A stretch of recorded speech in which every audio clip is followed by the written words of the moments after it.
Hello class tenth के बच्चों, कैसे हैं आप लोग। आज के इस वीडियो के माध्यम से मैं आप लोगों को क्लास टेंथ का फिजिक्स जो है उसका पहला चैप्टर प्रकाश का परावर्तन तथा अपवर्तन जो है उसके टोटल 6 क्वेश्चंस को समझाने वाला हूं। और अगर आप वीडियो के लास्ट तक बने हुए रहेंगे तो आपको टोटल 6 क्वेश्चन समझ में भी आएगा।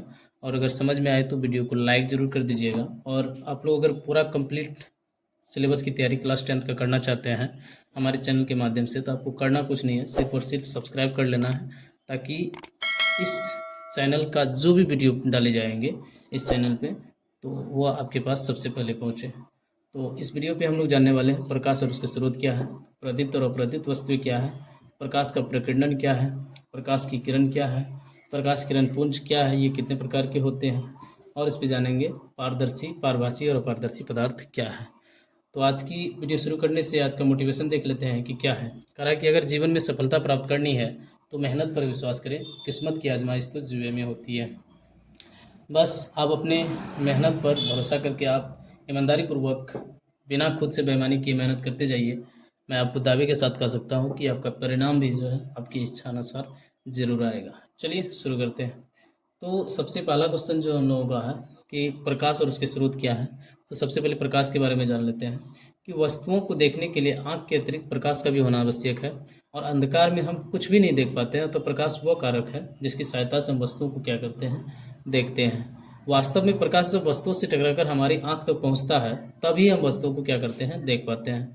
तो आप सीधा सा मतलब समझिए, आपके पास आँख है लेकिन आपके पास जो है प्रकाश नहीं है, यानी कि आपके इर्द गिर्द प्रकाश की उपस्थिति नहीं है, तो आप चीज़ों को नहीं देख पाते हैं। आप ऐसे ही सोचिए ना, अंधेरे में कहीं जाते हैं बिना लाइट का, जिसमें प्रकाश नहीं होता, तो क्या कुछ चीज़ें दिखाई देती है? नहीं।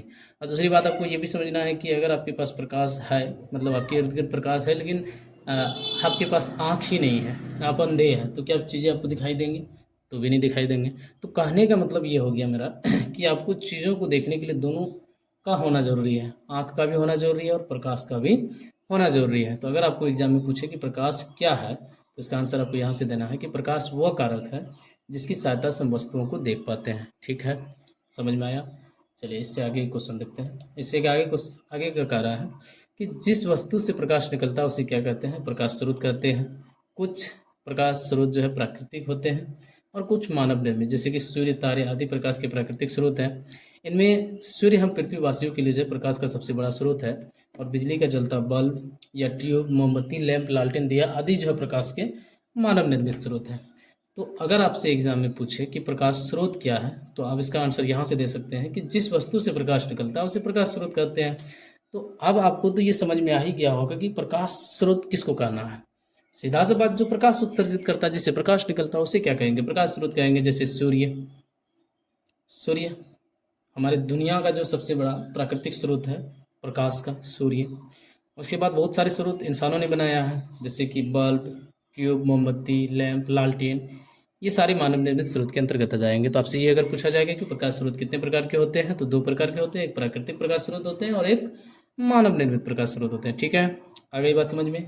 चलिए इससे आगे देखते हैं क्या है कि प्रकाश के जितने भी स्रोत हैं, है ना, उनमें अन्य प्रकार की विभिन्न ऊर्जाओं को प्रकाश में बदला जाता है। यहाँ पे देखिए गौर करने लायक ये मोस्ट इंपॉर्टेंट बातें हैं कि प्रकाश के जितने भी स्रोत हैं, जो भी स्रोत है प्रकाश का, उनमें अन्य प्रकार की विभिन्न ऊर्जाओं को क्या करी जाती है ना, ऊर्जा को जो है प्रकाश में बदला जाता है।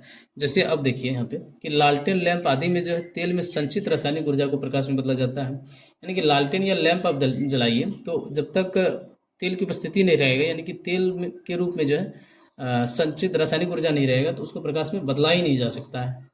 तो सीधा सा मतलब हुआ कि ये एक प्रकार का ऊर्जा है। प्रकाश जो एक प्रकार का क्या है, ऊर्जा है। और ऊर्जा को आप जानते हैं कि न तो उत्पन्न किया जा सकता है, न ही नष्ट किया जा सकता है। उसको रूपांतरित किया जा सकता है, उसको ट्रांसफॉर्म करी जा सकती है, एक चीज़ से दूसरी चीज़ में बदला जा सकता है। जैसे देखिए यहाँ पे कि तेल को जो है प्रकाश में बदला जाता है ना, तेल को जलाई जाती है तब वो किस में बदल जाता है, प्रकाश में बदल जाती है। इसी प्रकार बिजली के बल्ब और टॉर्च के विद्युत ऊर्जा को जो है प्रकाश में परिणत किया जाता है। इस प्रकार हम जानते हैं, इस प्रकार हम पाते हैं कि ऊर्जा के विभिन्न रूपों से प्रकाश की प्राप्ति होती है। अतः प्रकाश एक प्रकार की क्या है, ऊर्जा है, जिसको क्या करी जाती है, ट्रांसफॉर्म करी जाती है, बदला जाता है ना। जैसे बल्ब जलती है तो वो विद्युत ऊर्जा को प्रकाश ऊर्जा में परिवर्तित करी जाती है। जैसे लालटेन लैंप जलती है तो वो तेल में जो है संचित रासायनिक ऊर्जा जो रहता है उसको प्रकाश में बदला जाता है। ठीक है, तो आप ये भी प्रकाश का परिभाषा के नीचे आप ये भी लिख सकते हैं कि प्रकाश एक प्रकार की क्या है, ऊर्जा है। या आपसे अगर ऑब्जेक्टिव में पूछे प्रकाश क्या है तो आप आराम से जवाब दे सकते हैं कि प्रकाश एक प्रकार की क्या है, ऊर्जा है। इससे आगे अगर हम लोग देखते हैं प्रदीप्त और अप्रदीप्त वस्तुएं क्या है, तो कुछ वस्तुएं प्रकाश उत्सर्जित करती है, जैसे सूर्य, बिजली का जलता बल्ब, है ना, जलती मोमबत्ती आदि वे वस्तुएं जो प्रकाश उत्सर्जित करती है प्रदीप्त, और दीप्तिमान वस्तुएं कहलाती है।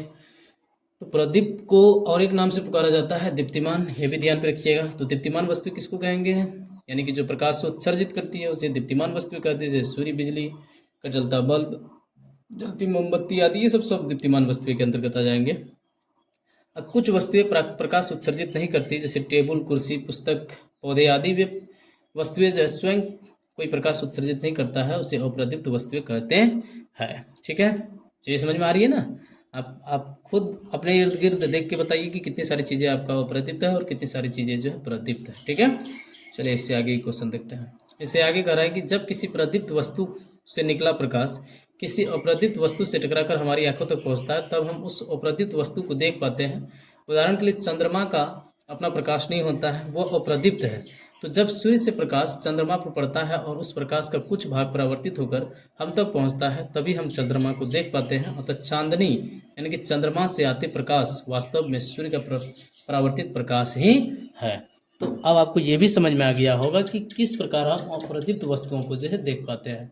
अप्रदीप्त वस्तुओं को देखने के लिए क्या होता है कि यानी कि कोई प्रदीप्त वस्तुओं का प्रकाश जब उस अप्रदीप्त वस्तुओं पर पड़ता है तो पड़ने के बाद वो कुछ प्रकाश को अवशोषित करके बाकी प्रकाश को क्या करते हैं, परावर्तित कर देते हैं, और उसका जो अंश हमारी आंखों तक पहुंच पाता है उसी के माध्यम से हम लोग क्या करते हैं, अप्रदीप्त वस्तुओं को देख पाते हैं। ठीक है, चलिए इससे आगे देखते हैं। इससे आगे कह प्रकाश जैसे कि सूर्य से आता प्रकाश जब सूक्ष्म कणों जैसे कि वायु के अणुओं या धूलकणों पर पड़ता है तो वे कण जो है उन पर पड़ने वाले प्रकाश की कुछ ऊर्जा को अवशोषित कर फिर उसे चारों ओर विकिरित कर देते हैं और इस प्रक्रिया को प्रकीर्णन कहा जाता है। अगर आपसे एग्जाम में पूछे कि प्रकाश का प्रकीर्णन क्या है तो आप इसका जवाब आराम से दे सकते हैं कि जब सूक्ष्म कण पर पड़ता है ना, जब प्रकाश जो है सूक्ष्म कण पर पड़ता है तो वे उन पर पड़ने वाले प्रकाश की कुछ ऊर्जा को अवशोषित कर फिर उसे चारों ओर विकिरित कर देते हैं। तो इस प्रक्रिया को प्रकाश का प्रकीर्णन कहा जाता है। ठीक है, चलिए, तो मतलब प्रकाश का प्रकीर्णन होने के कारण ही जो है प्रकाश फैलती है, ये भी आप ध्यान पे रखिएगा। ठीक है, जब तक प्रकाश का प्रकीर्णन नहीं होगा तो प्रकाश फिर फैलेगा ही नहीं। फिर करा इसी प्रकीर्णित प्रकाश के कारण हम दिन में ऐसी वस्तुओं को भी देख पाते हैं जिस पर जो है सूर्य का प्रकाश सीधे नहीं पड़ता है। ठीक है, तो सीधे नहीं पड़ने के कारण वो क्या करता है, दूसरी वस्तु पे जो पड़ता है वो प्रकाश को विकृत करता है और उसके द्वारा जो है वो प्रकाश फिर दूसरी जगह पहुँच पाती है और हम चीज़ों को क्या कर पाते हैं, देख पाते हैं। ठीक है, फिर इससे आगे अगर हम लोग देखेंगे तो इससे आगे हम लोगों को कह रहा है कि प्रकाश की किरणें क्या है। तो किसी प्रदीप्त पदार्थ जैसे कि मोमबत्ती की लौ या बिजली के जलते बल्ब से प्रकाश सरल रेखा में सभी दिशाओं में जाता है और एक सरल रेखा पर चलने वाले प्रकाश को प्रकाश की किरण कहते हैं। जैसे चित्रों में सरल रेखा पर तीर का चिन्ह जो है वो दिशा बताता है जिससे प्रकाश चलता है। तो प्रकाश की किरणों के माध्यम को जो प्रकाश के किरण पुंज कहते हैं। मुख्यतः ये 3 प्रकार के होते हैं। तो आपका यहाँ से एक क्वेश्चन जो बनता है वो क्वेश्चन ये बनता है कि एक सरल रेखा पर चलने वाले प्रकाश को जो है क्या कहते हैं, प्रकाश की किरण कहते हैं। तो आप ये भी ध्यान में रखिएगा प्रकाश कैसी रेखा पे चलता है तो वो सरल रेखा पर चलता है। ठीक है, तो प्रकाश की किरण किसको कहेंगे, तो एक सरल रेखा पर चलने वाले प्रकाश को प्रकाश का किरण कहेंगे। ये भी आप जवाब दे सकते हैं। आगे आप देखेंगे प्रकाश का किरण पुंज क्या है। तो प्रकाश की किरणों के समूह को यहाँ से आप इसका आंसर दे सकते हैं यहाँ से कि प्रकाश की किरणों के समूह को प्रकाश का किरण पुंज कहते हैं और ये मुख्यतः 3 प्रकार से होते हैं, अपसारी किरण पुंज, समांतर किरण पुंज, अभिसारी किरण पुंज। ठीक है, अब इन तीनों को परिभाषित कैसे करना अगर एग्जाम में पूछेगा तो आप इसे इस प्रकार से लिख सकते हैं कि अपसारी किरण पुंज यानी इस प्रकार के किरण पुंज में प्रकाश की किरणें जो है एक बिंदु स्रोत से निकलकर फैलती चली जाती है, इसे हम लोग क्या कहते हैं, अपसारी किरण पुंज कहते हैं। ठीक है, तो वह देखिए यहाँ पे एक बिंदु स्रोत से निकलकर चारों ओर क्या हो रही है, फैल रही है, तो इसे हम लोग क्या कहेंगे, अपसारी किरण पुंज कहेंगे। ठीक है, इससे आगे देखिए समांतर किरण पुंज। ऐसे किरण पुंज में प्रकाश की किरणें एक दूसरे के समांतर होती है। ये 1.2 चित्र ये मैं टेक्स्ट बुक से लिया हूँ जिसके कारण यहाँ पे दिया हुआ, कोई नहीं, यहाँ मैं नीचे चित्र दे ही दिया हो तो कोई दिक्कत नहीं है। अरे बहुत अधिक दूरी पर स्थित प्रकाश स्रोत यानी कि जैसे आते हैं किरण पुंज को जो समांतर किरण पुंज कहा जाता है। तो ये आप ऐसे भी इसका जवाब दे सकते हैं कि ऐसे प्रकाश किरण पुंज जिसमें प्रकाश की किरणें एक दूसरे के समांतर हो उसे क्या कहेंगे, समांतर किरण पुंज कहेंगे। तो यहाँ आप देख सकते हैं यहाँ से कि जैसे ये हो गया, ठीक है, तो ये किरण जो है एक दूसरे के, सभी किरण जो है एक दूसरे के क्या है, समांतर है, तो इसे हम लोग क्या कहेंगे, समांतर किरण पुंज कहेंगे। ठीक है। इसे आगे देखते हैं। अभिसारी किरणपुंज क्या है? तो इस प्रकार के किरणपुंज में प्रकाश की किरणें एक बिंदु पर जो है आकर के मिलती है या मिलती हुई प्रतीत होती है, अतः ऐसे किरणपुंज में जो है किरणों के बीच की दूरी घट जाती है। ठीक है, जैसे यहाँ देखिए, यहाँ पे किरणों के बीच की दूरी ज़्यादा है, तो ये आते आते आते तो कम तो होते जा रहा है ना, तो ये एक बिंदु पे आकर के क्या हो जाती है, मिल जाती है। तो अभिसारी किरणपुंज में अभिसरित होता है प्रकाश की किरण, सीधी सी बात समझिए ना, प्रकाश की किरण अभिसरित होता है, एक बिंदु पर आकर के क्या हो जाती है, एक बिंदु पर आकर के मिल जाती है, उसे क्या कहेंगे, अभिसारी किरणपुंज कहेंगे। ठीक है, चलिए इससे आगे देखते हैं। इससे आगे देखना, पारदर्शी, पारभासी और अपारदर्शी पदार्थ क्या है? तो वे पदार्थ जिनसे होकर प्रकाश आसानी से पार कर जाते हैं उसे पारदर्शी पदार्थ कहते हैं। जैसे आप मोबाइल देख रहे हैं अभी, तो मोबाइल देख रहे हैं, तो मोबाइल और आपके बीच में क्या है, हवा है, लेकिन आप फिर भी मोबाइल को देख पा रहे हैं। तो हवा, कांच, पानी, ये सब जो है सब पारदर्शी पदार्थ हैं, जिनसे होकर आप देख पाएंगे, वो क्या कहलाएंगे, पारदर्शी पदार्थ कहलाएंगे। वे पदार्थ जो उन पर पड़ने वाले प्रकाश के एक छोटे छोटे भाग को ही अपने में से होकर जाने देते हैं, उसे पारभासी पदार्थ कहते हैं। जैसे घिसा हुआ कांच, तेल लगा कागज, बैलून का रबर, है ना, आँख की पलक, ड्रेसिंग पेपर, चर्म, रक्त, दूध, घना, धुआं, हल्के बादल, कुआसा इत्यादि, ये सभी जो है पारभासी पदार्थ हैं। तो मतलब जिनसे होकर के आप क्लियर नहीं देख पाते हैं, धुंधला धुंधला दिखाई देता है, उसे पारभासी पदार्थ कहेंगे। अगला, वे पदार्थ जो प्रकाश को जो अपने में से होकर नहीं जाने देते हैं, उसे अपारदर्शी पदार्थ कहते हैं। जैसे लकड़ी, लोहा, पत्थर, अलकत्ता, है ना, अलकतरा, पेंट, मोटा गत्ता, धातु की प्लेट इत्यादि, ये अपारदर्शी पदार्थ है।